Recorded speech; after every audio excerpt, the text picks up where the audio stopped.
অনুগ্রহ করে শুনবেন। পশ্চিমবঙ্গের মাননীয় মুখ্যমন্ত্রী মমতা বন্দ্যোপাধ্যায় এর অনুপ্রেরণায় এবং ক্ষুদ্র ছোট ও মাঝারি শিল্প এবং বস্ত্র দপ্তরের উদ্যোগে সমগ্র পশ্চিম বর্ধমান জেলার ব্লক এবং কর্পোরেশন এলাকার প্রতিটি বড় অফিসে ২ ডিসেম্বর থেকে ২০ ডিসেম্বর ২০24 ব্যাপী শিল্পের সমাধানে মজমি ক্যাম্প অনুষ্ঠিত হবে। এই ক্যাম্পে আপনাদের সকলকে আমন্ত্রণ জানানো হচ্ছে। এই ক্যাম্পে ক্ষুদ্র ছোট ও মাঝারি শিল্প এবং বস্ত্র দপ্তরের সকল প্রকল্প ছাড়াও অন্যান্য দপ্তর যেমন সংখ্যালঘু উন্নয়ন দপ্তর, অনগ্রসর শ্রেণী কল্যাণ দপ্তর, কৃষি, শিক্ষা, পঞ্চায়েত ও গ্রামোন্নয়ন, খাদ্য প্রক্রিয়াকরণ ও উদ্যান পালন প্রভৃতি দপ্তরের আধিকারিক সহ ব্যাংকের আধিকারিকরা উপস্থিত থেকে ও দপ্তরের সমস্ত প্রকার সরকারি প্রকল্পের সুযোগ সুবিধা প্রদানের জন্য সহায়তা করবেন, আবেদনপত্র গ্রহণ করবেন এবং পরিষেবা প্রদান করবেন। সকলকে বিনীতভাবে অনুরোধ করা হচ্ছে যে উক্ত ক্যাম্পে উপস্থিত হয়ে আপনার প্রয়োজনীয় সুবিধা গ্রহণ করুন। ধন্যবাদান্তে ক্ষুদ্র ছোট ও মাঝারি শিল্প এবং বস্ত্র দপ্তর, পশ্চিমবঙ্গ সরকার।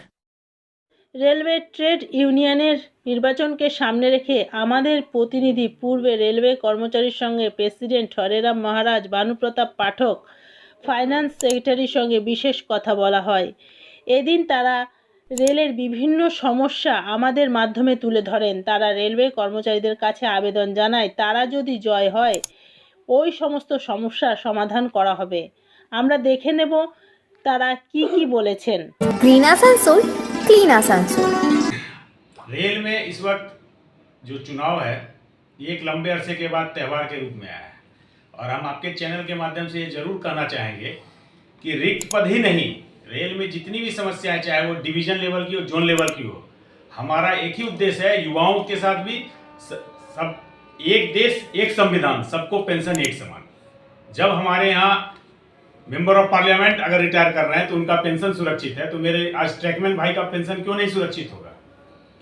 दूसरी चीज है कि जो रिक्त पद है जैसे हॉस्पिटल है या आप किसी फैक्ट्री में डिवीजन की बात कर लीजिए, कहीं भी हर जगह 4 आदमी का काम 1 आदमी कर रहा है, तो यह एक प्राइवेटाइजेशन की तरफ इशारा करता है। इन सभी बातों पर पूर्वी रेल कर्मचारी संघ बहुत ही गंभीरता से इस पर लेगा चुनाव के उपरांत, और पहले भी लेता रहा है, अपने एजेंडा में पहले भी दिया है और कई छोटी मोटी समस्याओं को डिवीजन स्तर की इन दोनों मान्यता प्राप्त यूनियनों के द्वारा जो संपन्न नहीं हुई है वैसी कामों को यह अपने स्तर से करता आया है। इसका ही फलस्वरूप है कि आज आप पीछे देख रहे होंगे कि इतने सारे संगठन हमारे साथ हैं।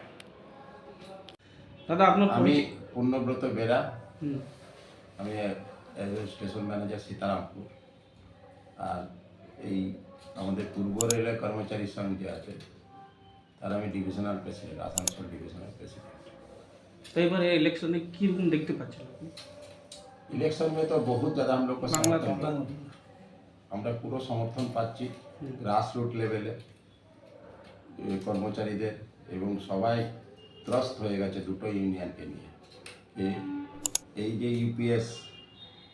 ইউপিএসের যে সম্মতি দুটো ইউনিয়ন করে দিয়েছে, এআইআরএফ আর এনএফআইআর, তো সেটাকে আবার ওপিএসে আনার জন্য, যে পুরনো যারা ওপিএস সিস্টেমে আনার জন্য আমরা প্রথম আমাদের চুনাবী মুদ্রা এটাই আছে। আচ্ছা, মূলত কি সমস্যা দেখতে পাচ্ছেন আমাদের পশ্চিমবঙ্গে?